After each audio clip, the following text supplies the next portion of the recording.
Hey everyone! Today, we're going to explore how to run and stop a workflow in Engini. First, make sure your workflow is saved.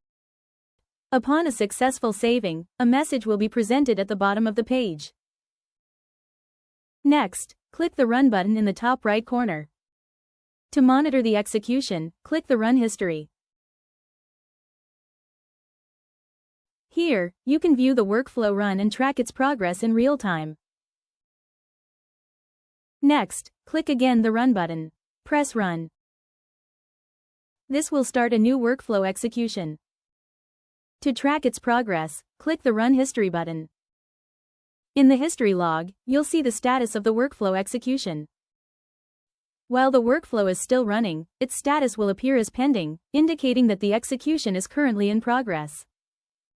If you need to stop the execution before it finishes, simply click the Stop button at the bottom of the screen. The workflow will stop immediately.